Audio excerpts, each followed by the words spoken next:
What's up, Scyushi Squad? We are back in some more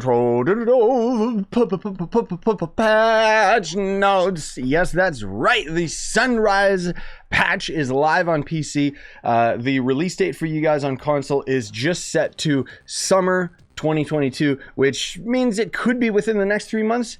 Fingers crossed you guys get it in July. We don't know.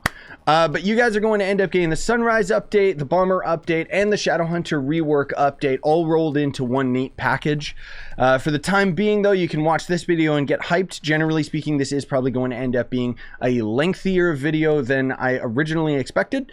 We ended up kind of talking and skimming over the patch notes on the test server, and I wanted to end up spending today focusing on each of the different elements of the patch. Now, that said, there is certain categories that will kind of skim over just because it's very wordy or there's lots of numeric values towards damage and stuff like that. That's something that it can't really translate in video, so I will put a link in the description to the patch notes themselves if you guys want to end up reading through it. Now, without further ado, we're pleased to introduce the Sunrise patch, introducing a new class, the Solarion, a new biome, Sundered Uplands, and a new difficulty rank, U11 Uberworlds. So to challenge everyone, and of course, new rewards in the form of crystal gems. Yes, that's right. When introducing crystal gems, we want to be respectful of the time players have already invested in their existing gems. No one wants to throw away all the time and resources they've spent into perfecting their gems. And as a result, we've introduced a way for players to upgrade existing max level stellar gems, so level 25, into crystal gems, retaining their stats and bonuses. So there's a free-to-play method of crafting the resource, but I would always recommend that you end up getting them for qubits, but good luck with that. I'll have another video that's going to kind of be very, very short and brief of whether or not you should upgrade your gems, how to convert them and stuff, but this patch notes video is including all of that, as I just mentioned to you guys. I do want to end up having some micro tutorials though. So we've got a summary of the patch itself. So it's going to introduce the Solarion, the new biome, crystal gems, U11 worlds, Atlas updates, which is just going to be the map having U11 and so on and so forth. Subclass power rank updates, because all of the subclass abilities, or at least most of them, have actually been rescaled and finely tuned. And some of them that might have been useless before are now actually viable. There's also going to end up being store updates and additional updates. So first and foremost, let's get into the Solarion himself. Obviously, I'm going to end up having videos highlighting the class specifically. I do have them on the test server, obviously, but I'm slowly stocking up on getting footage and videos and stuff of the live server itself. So anyways, let's go right into it. So first and foremost, the Solarion is not going to be obtainable with any class coins or the Sweet 16 pack. There was a bug for the first 2 days. It's been patched now where you were able to use a class token in order to end up unlocking the Solarion. Now, thankfully, the devs have been very, very nice, and they locked out the feature so you can't get the Solarion with a class token anymore. But anybody who did unlock the Solarion, you guys got to keep it. So, hey, that's really nice of the devs that they ended up doing that and not backlogging it. Frankly speaking, I think people would have been too pissed off anyways. So moving on to the passive ability of the character, it's going to end up basically giving you divine radiance and energy from damaging damaging enemies and stuff. So moving on to the passive ability, I'll try and go through these as quick as possible. I'll go into more detail and in depth when we end up making individual videos about it, but I'm still going to end up reading it verbatim. So the Solarion gains divine radiance and energy from their damage over time effects, because this whole class is based off of dealing damage over time. You could call it bleed, you could call it poison, whatever. Basically, it's a burning of sorts. So divine radiance increases the number of projectiles fired from your base attacks. Energy is used to power the Prismatic Blast, which is the ultimate ability of the Solarion. The Solarion will also summon a Phoenix to aid them in battle. The Phoenix's attacks apply a damage over time that deals 250% damage every 0.5 seconds for 5 seconds. Additionally, grants divine radiance and energy back to the Solarion. When the Phoenix dies, it will spawn an egg at its location. The egg will heal itself over time and explode once at max health, dealing 550% damage to nearby enemies, as well as applying its damage over time effect and respawning the Phoenix. So basically, you end up tagging enemies with all of your abilities except for your base attack to apply a damage over time effect, and then that damage over time effect is going to end up recharging your energy so that you can use your ult, and it's also going to end up putting little icons right here that basically increase the amount of arrows that you shoot, like a shotgun blast, which can end up being pretty cool. But yeah. Moving on to the base attack, the Solarian sends out a shot from their bow, dealing 175% damage to enemies in front of them. Any Solarian's damage over time effects will be refreshed when you damage an enemy in this manner. So you can end up getting all of your dots going, and then you spam your base attack, and it'll keep all your dots going, so you don't gotta use any of your other abilities. The primary ability, Solar Flare. So this is going to end up being your right click, which is probably the most useless ability in the entire game. The Solarian fires a charged explosive shot that increases the area of effect the longer it's held down to charge it. Solar Flare applies a damage over time effect that deals 150% damage every 0.5 seconds per 5 seconds, additionally granting Divine Radiance and energy back to the Solarian. The Solarian will also gain a slow fall effect while the ability is active and for a short duration afterwards. Phoenix will target enemies damaged by the Solar Flare. So this little guy's going to end up targeting things.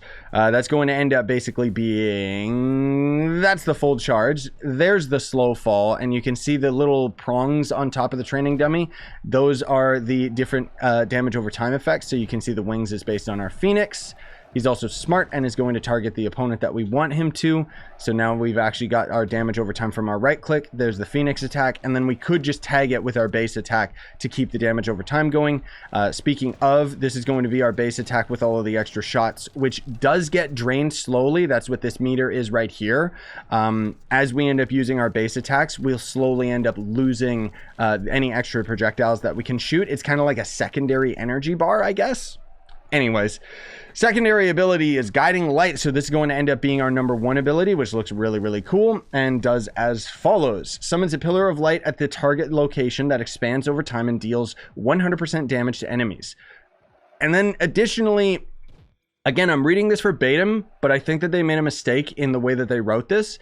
It also says 150% damage every 0.5 seconds for 5 seconds in the area while healing friendly targets. Okay, that's the dot. Okay, but then it also says applies a damage over time effect, dealing 250% damage every 0.5 seconds for 5 seconds, additionally granting Divine Radiance and energy to the Solarian. So I don't know if it's casting 2 dots or if they accidentally just copy and pasted something from the other abilities, or I don't know. Maybe I'm just reading it wrong. I don't know. But anyways, if a Phoenix is in an egg, the ability will also end up causing the egg to explode faster. The ability can be cast in rapid succession with up to 3 guiding lights being placed at a time. So they actually are on their own cooldown as well. So we can throw down all 3, and you can see we're slowly regenerating them back. Then the ultimate ability, Prismatic Blast. Ignore the damage that I'm doing, by the way. These training dummies are broken. The Solarian does do heaps and heaps of damage, just not this crazy. These target dummies are broken. So moving on to the Prismatic Blast, continually creates a blast of energy, dealing 400% damage to enemies in the area around the Solarian. Each blast costs energy and gives the Solarian a damage buff that stacks up to 5 times. This buff lasts until Prismatic Blast ends, where it toggles off after your energy is depleted. And then on top of that, I wanted to mention that the Class Gem ability makes it so that Prismatic Blast will now pulse around the Phoenix as well as the Solarian, allowing the Solarian to maintain range while attacking and dealing area of effect damage around their Phoenix, which I don't know why you would ever want to stay ranged, frankly speaking, with how bad the projectile detection is in this game. Generally speaking, you usually get pretty close, like something like this, or even right up in their face. But the way that you end up playing this character essentially is depending if you're fighting a boss or just fighting normal enemies. Normal enemies, you'll be fine with your base attack and your number 1 ability. But if you want to end up dealing heaps of damage, you gotta end up having all those damage over time effects going. So I would suggest that you open with a right click, number 1, use your ult, use a pot, and then start spamming your left click. And you can see all of our dots are going at the exact same time. They're all refreshing. And at the same time, because all of our dots are going on, we're actually regenning our energy. We're depleting it faster than we can generate it, but we're regenning our energy at a constant enough rate that it means that we are actually being able to stay in our ultimate ability for a longer period of time. So it's really cool in that regard that you play this class very, very aggressively. So now we've got the subclass ability of the Solarion, and this is one of those parts that I mentioned earlier where I don't want to go into too much detail about this. So the way that subclasses work, if you guys don't know, is, let me highlight one of these right here. So for example, with the Knight, let's say, right? So the flask capacity, that's actually based off of the level of the class. The stat that you see underneath the power rank and the level, that is strictly based off of the level of the character. So once you have a class at level 30, this passive buff is going to end up staying at that value. So like a level 30 Shadow Hunter, you get 750% magic damage, which I know doesn't make sense, but there's a reason for that, and we're not getting into that today. So the other ability, though, when you end up hovering over the skill, that is going to end up being the ability that is affected by your power rank. So the higher your power rank value, the more mount movement speed you end up getting while you're using the Knight, or at low health, gain a damage reduction shield for a short time, which I think is one of the new effects of the subclasses. I could be mistaken. And that is going to end up being based off of every 5,000 power rank. That stat is going to end up increasing up to 40,000 power rank. So you can actually get up over 45,000 power rank with this update and the crystal gems and stuff. But they didn't end up coding any of the subclass abilities to go that high. So, you know, that's perfectly fine. But anyways, I'll read off a Solarion with 0 to 5,000 power rank and then a fully maxed out one. So 0 to 5,000 power rank, this is what the passive ability is. Basic attacks have a 25% chance to cause an explosion, dealing 100% damage that applies a damage over time effect to enemies, dealing 50% damage every 0.25 seconds for 5 seconds. Again, that is if you are under 5,000 power rank on your Solarion. A really, really good ability for something like, say, the Shadow Hunter. Unfortunately, these abilities do have an internal cooldown. Most of the subclass abilities do. And for some reason, the devs never highlight them in the patch notes, which honestly sucks because it means that I don't know how good this ability is, because if it can only happen every like 20-30 seconds, then well, 20-30 seconds would be fine. But even so, you know, there'd be other abilities that you could use that may end up giving you more bang for your buck. Anyways, let's move on. So the Solarion's same ability scaled at 40,000 power rank. So if you have a 40,000 power rank Solarion and you're using the subclass ability, which does require you to have crystal gems. So basic attacks now have a 40% chance to cause an explosion, dealing 350% damage. That applies a damage over time effect, dealing 100% damage every 0.25 seconds for 5 seconds, and damage done by this manner will also regenerate energy for the user as well, which is really cool. Oh, the other, at level, it always regenerated energy. I think I didn't end up reading that properly, or did I? I don't know. But anyways, you can see that the damage numbers and everything, it just ends up scaling a lot higher, and the percentage chance of it actually being successful works better as well. So now we'll move on to the hidden ring effects of the crystal rings for the Solarion, which frankly speaking, there's only one of these that you guys are going to want, which is going to end up being the prismatic chain, but let's go into it. So guiding flight, Prismatic Blast, your ultimate, and Guiding Light, which is your #1 ability, will now end up also applying the slow fall effect. Useless. The main reason why I can see the devs thinking that this is valuable is because the new biome actually has flight restriction. So you can still fly in the new biome, but you're going to fall like a rock. And the reason why is because there's a bunch of temporary buffs that you can end up getting in the new biome that are very, very costly, very expensive, that will end up making it so that you don't have the fast falling, you deal more damage, you have more defense and stuff like that. They basically over-tuned the new biome specifically to try and make it so that players would end up getting these temporary buffs.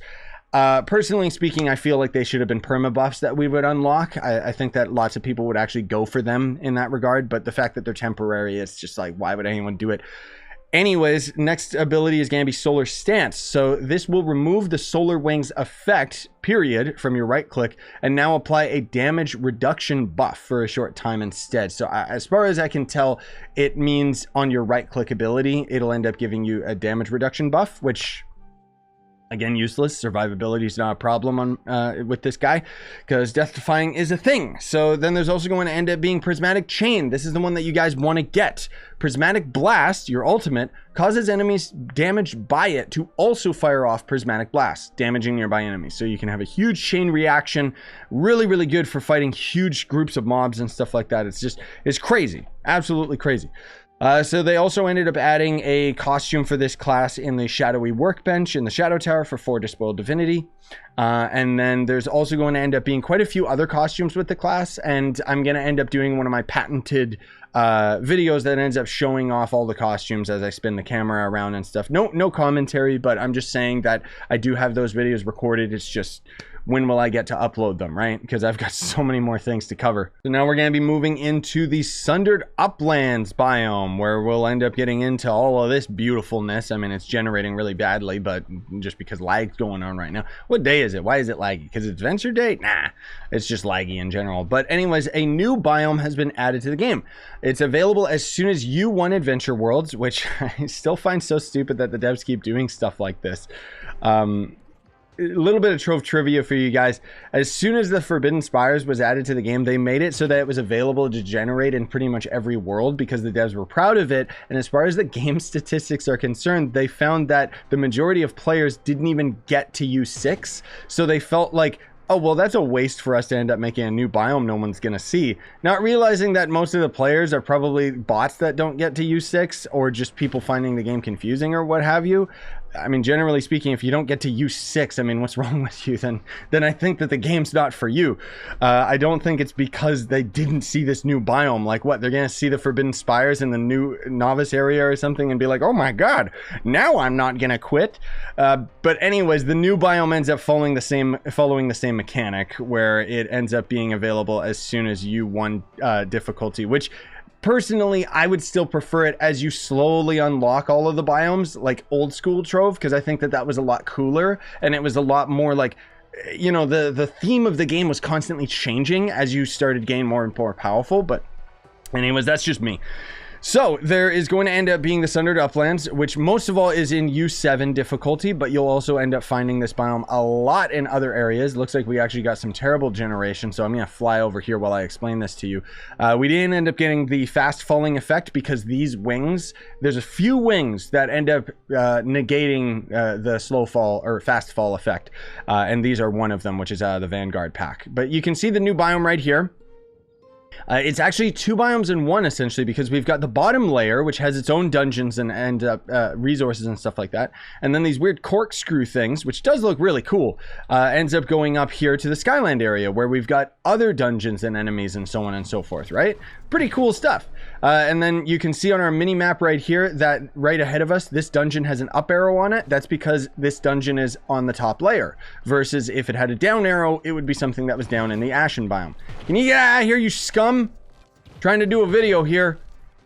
Yeah, I'm still get lost. Stupid new enemies. Okay. In addition to the biome-wide flight suppression field through reckless exploitation of the world around them, the Radiant Sky Giants have empowered both themselves and the Ashen creatures arising from their fallout. Kind of cool that Trove's actually trying to have lore. I don't care, but I think it's kind of neat what they're doing. Creatures in the Sundered Uplands are significantly more difficult when compared to neighboring biomes. Players will have to utilize all the extra consumables available to overcome this difficulty. Nah, don't do it. It's a beginner's trap. It's a ripoff. Anyways, explore the somber ashen wastes, fighting enemies left behind by the Radiant Sky Giants in their pursuit to steal the land, mine the blast flowers, and defeat ashen Jesus. Oh boy, sorry, the lore just, I completely just zone out as soon as I hear it. But anyways, we'll go to the Ashen area so you can see. It's fairly plain, but it's pretty cool and pretty deadly at the same time.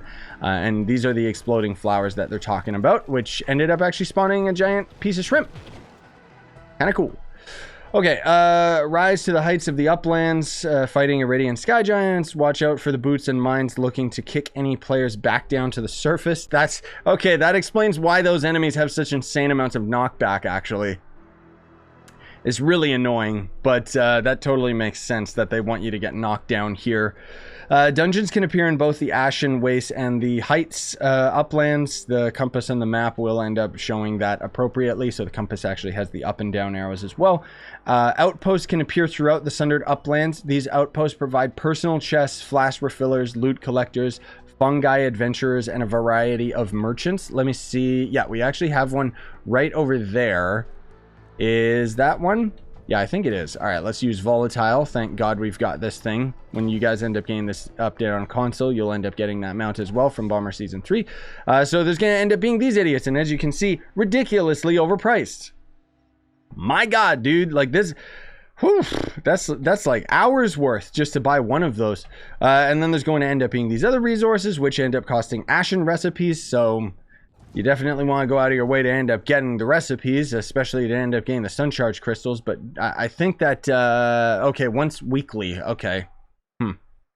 Unless, oh, that's just explaining sun charge crystals. You might only be able to buy this once from the merchant. I'm not sure. But they end up having quite a few different items from the merchants as well. You can also end up getting 2 different crafting tables from the enemies in both the Uplands and the Ashen. So just keep that in mind. The scroll peddlers appear in outposts within the Ashen Waste for the price of Ashburn, blah, blah, blah, blah, blah. So that was one of the outposts on the top. There is also outposts on the bottom, which we actually got one nearby, so that's cool. We'll check that out. But I want to show you guys this. This is going to end up being the freedom of flight. So these are going to end up giving you the flight restriction just taken off. The flight debuff is gone. This one lasts an hour, this one lasts 1 day, and this one lasts 3 days. The only reason you're going to want to get these is because they are used to craft various items in the workbench. But other than that, again, I would not recommend that you actually end up going for them just because they're so ridiculously overpriced. Let's go and take a look at the other outposts right here, which I really like the aesthetic of all this stuff. Like, I'm just happy we got a new biome, frankly speaking. So this guy's going to give us some quests, which is actually a ridiculous one. Yeah, because he wants you to collect 500 of the new plant, which is quite insane. And then here's going to end up being some other resources he'll sell. Here's some other resources this guy sells. These are going to end up being random which ones he sells. So sometimes I've seen you can get a physical damage scroll, magic damage scroll, as you can see right now. You can get one that gives you tons of jump, one that gives you some defense, and so on and so forth. They do actually mention all of them. So the only ones that we didn't see, you know, we can end up seeing these right here.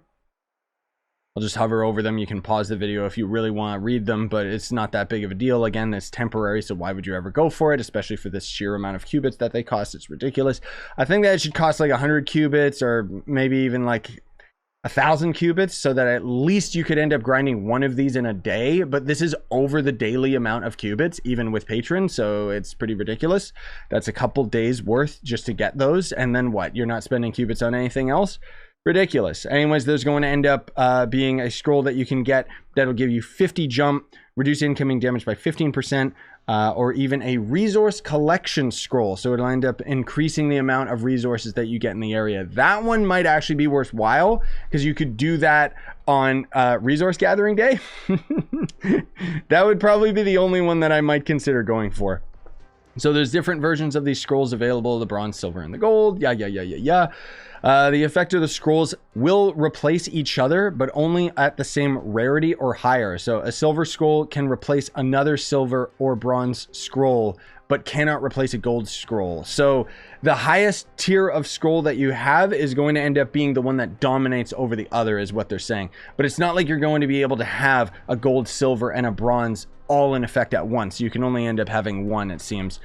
There's going to be recipe takers spawn in the heights of the Uplands outpost, which will trade in either Ashen or Radiant scrolls for other goods, including limited amounts of Sundered charged crystals, which we ended up seeing.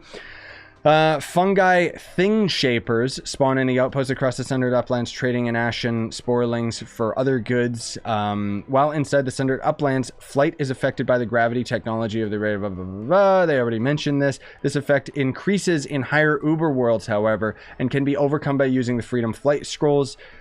I honestly didn't even know that that was a big thing. Or a flying mount crafted from the Sundered Uplands workbench, or the new wings, devs, like. There is a new set of, like the new set of wings that you can craft in the bench, or you can buy out of the Solarion pack, and those end up getting rid of the effect as well, as I mentioned. Explore the Ashen Waste to find new resources, including a bunch of different resources, sporelings, unnatural devices, ember slag, ore, while the heights of the uplands contain irradiant power cells and irradiant ore, which all of these resources, guys, if you want a flux farming tutorial, I'll give you one right now. Farm these new resources and sell them. They're extremely expensive on the market. They dip in price, and then people like me buy as much as we can, and then they start shooting up in value. It's ridiculous. There's also a lot of freaks trying to just upsell them, so just be careful. Like most creatures, enemies in the Sundered Uplands will rarely drop trophies. These trophies can be composted in the compost bin. In order to acquire Ashen Souls or Irradiant Souls, these souls are used for crafting on the Sundered Uplands Workbench. Atrocious that there's these extra steps. And look at this. Look at this. Oh, this looks so bad. So there's a couple items in here that require a specific wall trophy. So, oh, Lord. You have to find this random wall trophy from this enemy type, I guess. Oh Lord, on top of the fact that you need the irradiant souls as well from loot or composting some more of the trophies. It's just oh man, there's so many unnecessary steps. Anyways, there's going to end up being a new invader that replaces the Shadow Giant inside the Sundered Uplands. There's also going to end up being 5-star dungeons in the Sundered Uplands. So found starting in U10, these new dungeons are wave events, started and progressed by interacting with the Master Console. I'll of course make another shorter video that's going to end up highlighting how the 5-star dungeons work, but I'll give you guys a quick summary of how they explain it in text before we end up doing that in a separate video. So players will have between 30 and 60 seconds to rest up between each wave. Waves will either consist of 5 challenges in rooms scattered throughout the dungeon or one singular boss found in the main wall.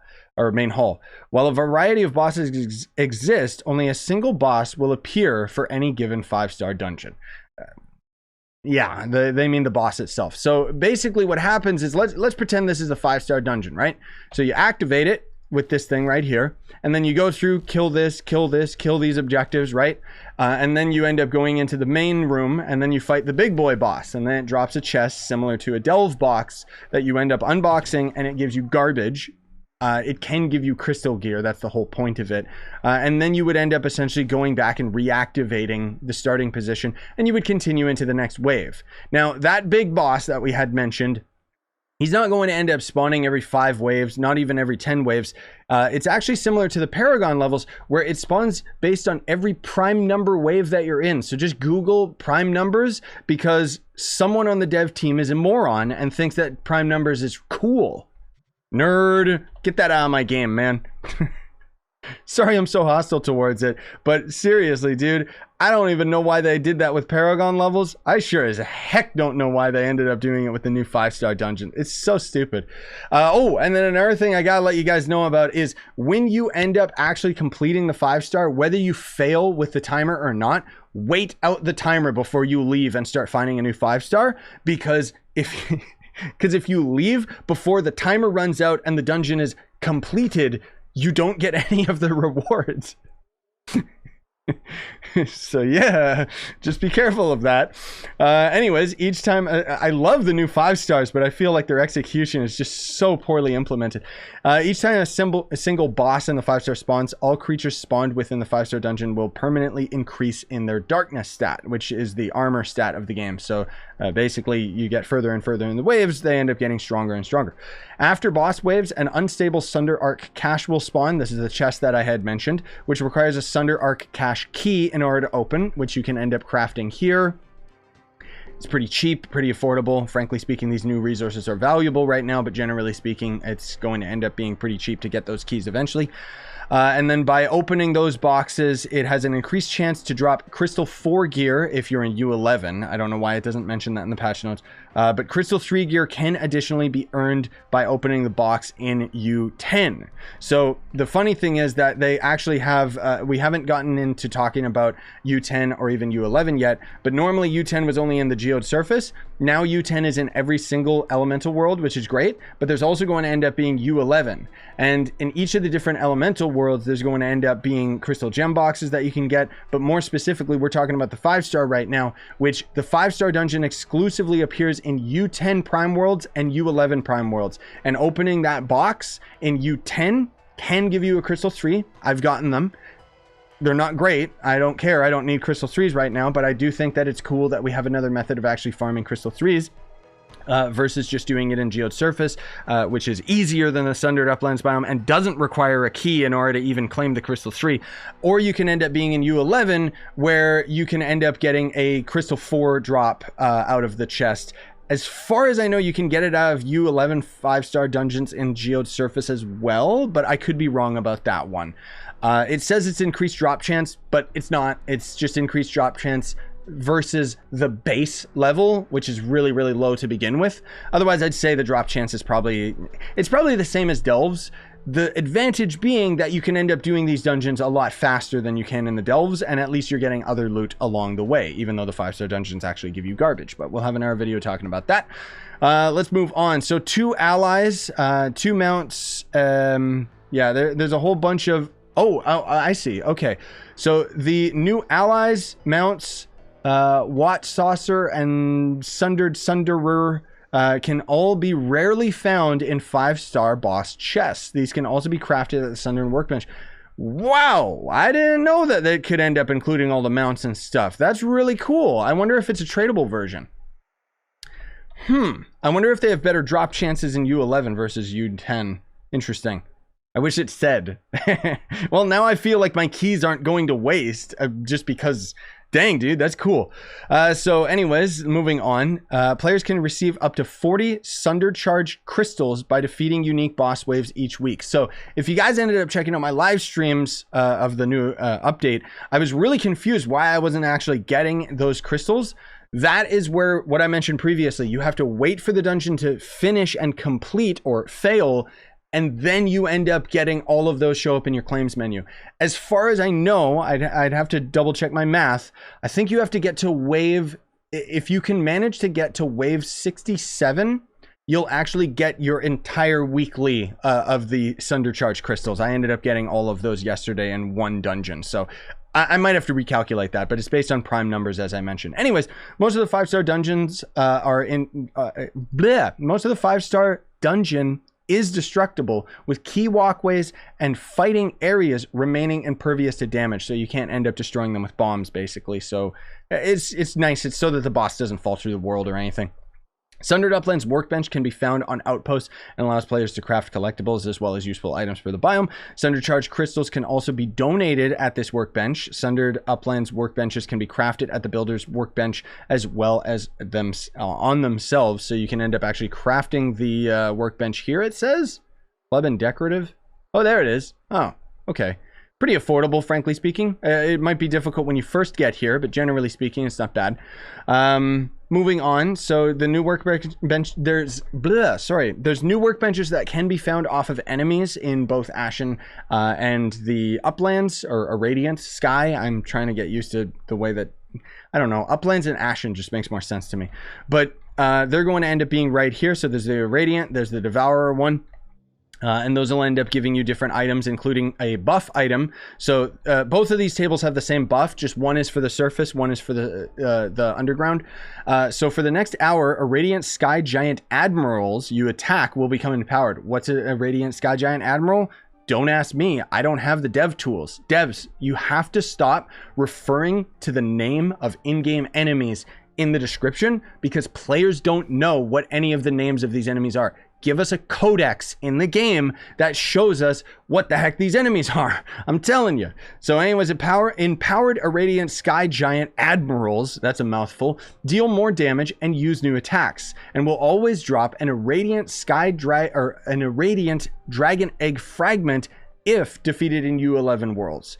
Warning, Irradiant Sky Giants below 75% health will not become empowered. So you basically have to tag them when they're still at 100% health and just go crazy fighting the new enemies and stuff, and then you can end up crafting this ally with the fragments.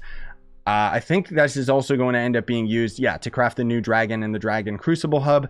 Frankly speaking, you can use dragon effigies to get 3 of the new dragons, with, of course, the 4th dragon that's been added in this update being exclusively tied to the new 5-star dungeons. You don't have to open the boss chest, but as far as I know, just defeating the enemies and stuff in 5-star dungeons will end up giving you the fragments. They're really, really rare, though. Somebody ended up doing like 2,000 5-star dungeons, and they got maybe like 20 of the new fragments, and you need 100. So yeah. And then if you ever end up having an abundance of the fragments, you can donate a bunch of them here. 25 each time, not 1 at a time, which is stupid. Anyways, the other workbench is going to end up being basically the exact same thing, just with different items.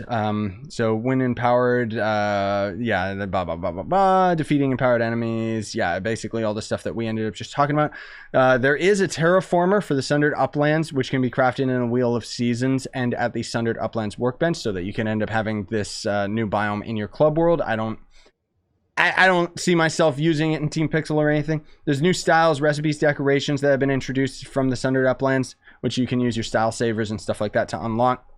The generic U7 portal is now a Sundered Uplands portal, so not necessarily here, but if you might have forgotten, even though the Atlas is in the game, you can still technically craft portals. So that's going to end up being like right here, for example. So I guess they're just saying that the U7 portal is now saying, yeah, Sundered Uplands portal. Okay. They've also made it so that the Sundered Uplands biome will appear more frequently in Prime Worlds just in general. They also kind of mentioned the 3 new dragons, which I will show you guys the 3 new dragons.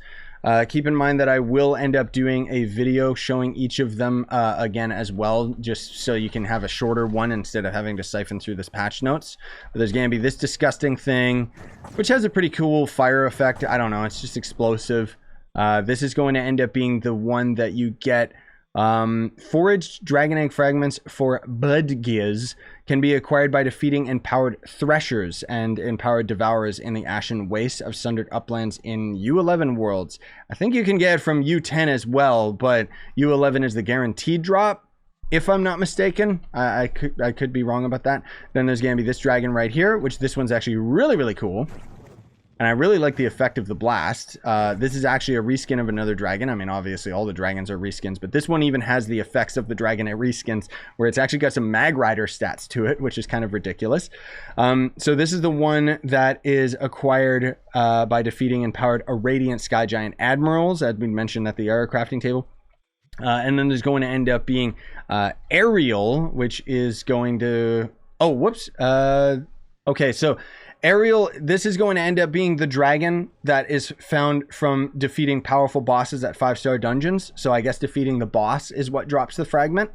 But there is going to end up being the other dragon as well. It doesn't seem to mention it, which is weird. Let me see if I can find it for you guys. Yeah, there we go. Raymond, which, if I'm not mistaken, isn't this from like Candy Biome or something? I'll have to check the Dragon Crucible real quick. But it's pretty lackluster as far as a dragon and as far as its video effects is concerned. But, I mean, hey, someone's gonna like it. Yeah, Puff Dragon. Okay, so that's... Puff the Magic Dragon. That's beautiful. Coax a new flying dragon out of the... these fragments can be found rarely in dungeons in Candoria. Okay, so it's a retro dragon, basically, that was added into dungeons in Candoria. So that's pretty cool.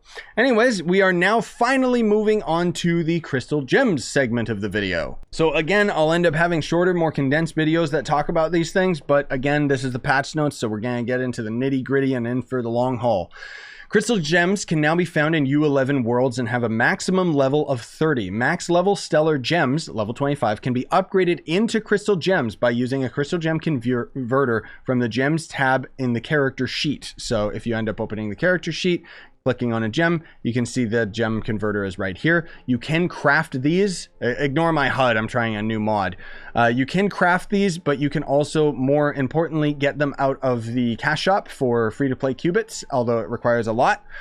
In order to end up crafting, in order to end up getting enough of these for one class, a full set of physical gems, for example, versus a full set of magic gems, you would need to spend 180,000 qubits, which is equivalent of 66.6 days of Patron, by the way. So if you don't have Patron, you're basically screwed, which is fine for an old school gamer like me. And then of course there's going to end up being the new one that you can end up crafting, which this is ridiculously expensive. And again, very, very time gated, because remember, if you're free to play, these sun charged crystals, you can only get 40 of them per week.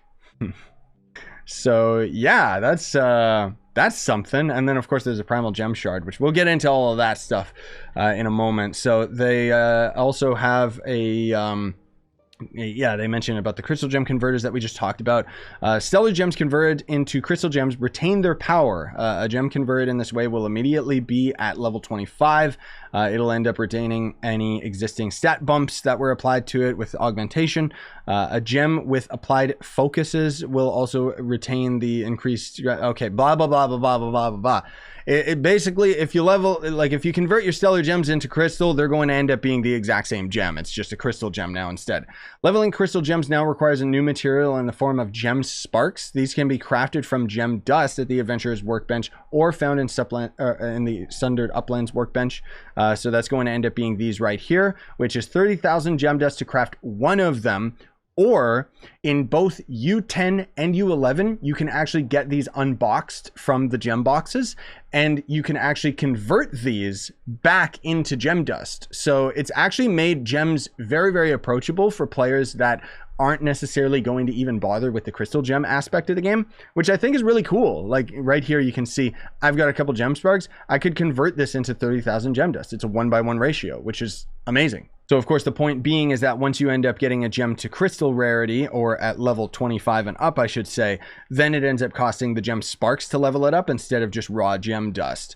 So new crystal empowered gem boxes can also be constructed at the Adventurer's Workbench or Sundered Workbench, which is going to end up being either right here. You can end up just getting a guaranteed crystal gem for all these resources, which is still quite expensive, or you can get of a specific elemental type. It is going to end up requiring additional sparks of that specific elemental type, which you can see is ridiculously expensive, especially because the crystal empowered gem that you can get might not end up generating with 3 stars. It might be 2-star, which means that it's actually worthless because it's not going to scale as well once you level it up to maximum.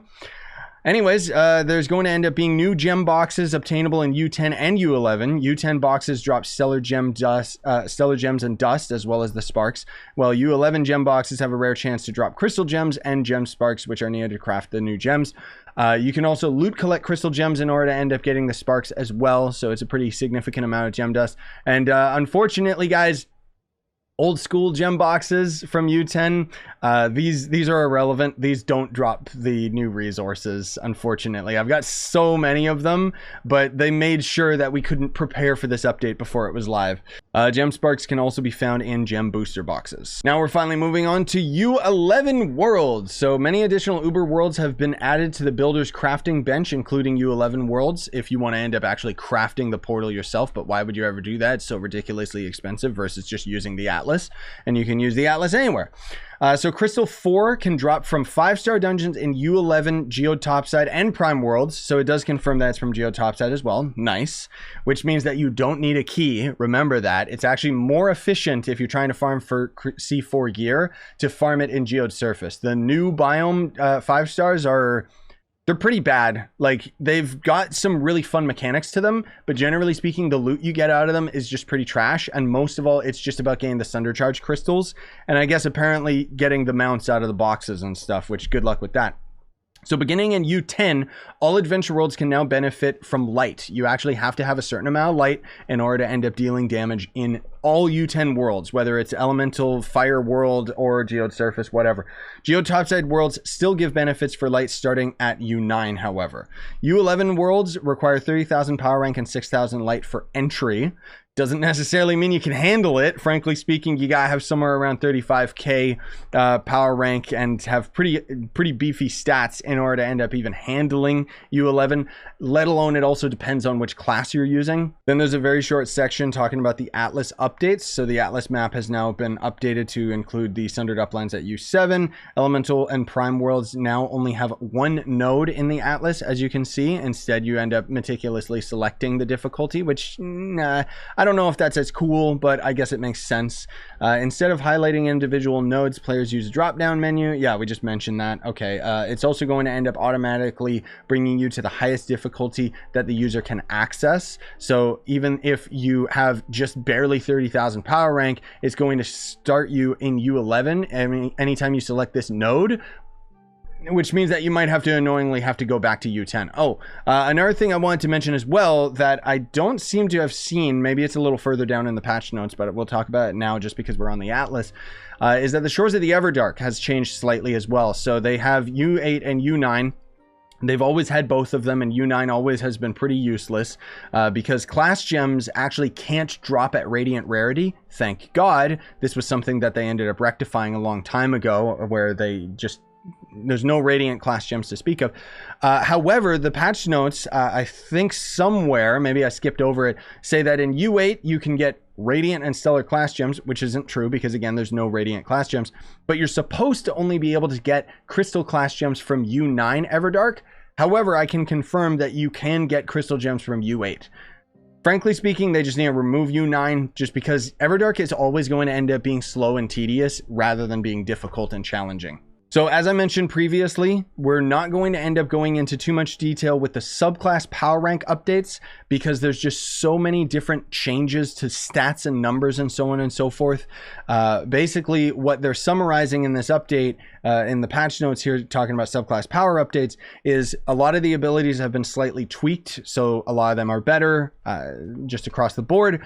But then on top of that, all subclass power rank now will scale to 35k and 40k power rank, which I'm quite surprised because that means that even if you had a knight at 30k PR or 35k PR before this update, you wouldn't actually see any benefit to your movement speed. Now we can. Apparently now they've scaled it properly. But again, I'll leave the patch notes in the description so you guys can scroll through this at your own time because, my God, there's way too much to read through. Moving on to the store updates. So they talk about the crystal gem converters, which we already mentioned. There's also going to be 3 new Solarion packs available, which we ended up reviewing already. So you guys can check that video out if you want. There's also going to end up being new boxes. Is that in the more tab? Yeah, these right here, the Greater Sundered Uplands caches. So I already, just before recording this patch notes video, I did record a video of me unboxing 100 of these bad boys. And I can say without a doubt, these are the worst boxes. Like, it's an insult that they even have these in the game. Do not buy them. They are a ripoff. Like, you think stuff in the cash shop is a ripoff? Not till you've seen these. I'm excited for you guys to see the video because it's hilarious, but my God, the items you get out of those are just, it's so stupid. So the store now consistently hides products the player already owns in the deals tab, and Re-Gemenators have been removed from the game. That should have been in the gems tab of the patch notes, frankly speaking, but you might have already noticed that when we looked at the crystal gem converter, and that is something that I absolutely love with this update. You can take your gems off at any time now, and even if you try to put a gem over top of another gem, it's actually just going to swap the gem rather than just deleting it like it used to. So you can now, more so than ever, swap your class to whatever you want whenever you want, and that is probably the best thing that came with this update. Even though I love all the other content with it, that was amazing when I saw that. Okay, so now we're in the additional updates, and there is a lot of stuff to cover here. So what I'm gonna do is I'm gonna skim through these, and I'm going to end up only referring to you guys the stuff that I think is important enough to talk about, okay? So funny enough, the additional updates does actually mention about the puff dragon that we talked about earlier and how it's available in Candoria. But anyways, let me make sure that it's something worth talking about rather than just reading it all verbatim. So completing 5 stars can now give more than a single reward per tier. In other words, completing a gold reward level of a 5-star while having silver available will reward gold, silver, and bronze claims all at once. Paragon level leaderboards have been added to the game. These contests will rotate weekly and reward players with the most Paragon levels gained for a specific class that week. I will never get on those boards, but that's really, really cool. Completing the Diamond Badge Leviathan Slain, which is 250 Leviathans, by the way, will now actually give you an Enshadowed Tendril Torch, which is a U10 permanent torch, one of the rarer items in the entire game that is actually required for the end game. So that's really, really cool that they end up having that. It does also work work retroactively, so I ended up actually just getting an additional permatorch when I logged in on this patch. Apparently they updated some of the ore in the geode caves so that it properly glows. Okay. Shadowhunter's Shadow Mark will no longer mark friendly NPCs. Let's go. Cave Milk, which is a liquid that's found in the geode caves, will now properly grant energy regeneration to all classes. Oh, except for the Pirate Captain and Lunar Lancer, and hopefully Solarion as well. They kind of seem to have missed that one, but okay. Gems and equipment below crystal rarity will now default to being loot collected, which is fantastic. Unfortunately, for us on PC, there's a lot of quality of life mods that we had for loot collecting and just our class menu and so on and so forth. But as this update's come out, a lot of those modders, I don't think they play the game anymore. And so unfortunately, with those mods being out of date, a lot of them just don't work anymore, including the superior loot collectors. So hopefully it gets updated, but generally speaking, it seems like they ended up just making it so that the vanilla game will now do this, which means that when this update hits consoles, you guys should not be having as much trouble loot collecting everything. And I had to turn off my superior loot collector so that I could actually loot collect stuff properly instead of having to constantly unlock stellar gear. So gems will now open the gem UI when right-clicking it in your inventory, which is nice. The ignore list, you can always type /ignore and then a player's name, will now properly continue to prevent messages after the player uses a name changer. That's hilarious. So you could ignore someone, they could name change, and then they could keep spamming you. Classes that were previously missing audio for footsteps have been restored. Wait, there's footstep sounds? Yeah, anyways, oh man, this is gonna take a while to cut this video down. I wasn't expecting to go all in with this patch notes, but yeah, yet another long video for you guys today. I know it's been a tough haul, okay? Long stream, patch notes, like it just, oh, I know, as a content creator, I dread the fact that I'm recording such lengthy videos for you guys. That said, don't worry, as we end up getting the huge information dump out for you guys, it means that we can dial it back and start having some finely tuned videos focusing on specific elements in a more condensed manner. So just stay tuned for that. Anyways, smash like, sub for more, buy the merch you want, support the channel, and have yourselves a wonderful day, everybody.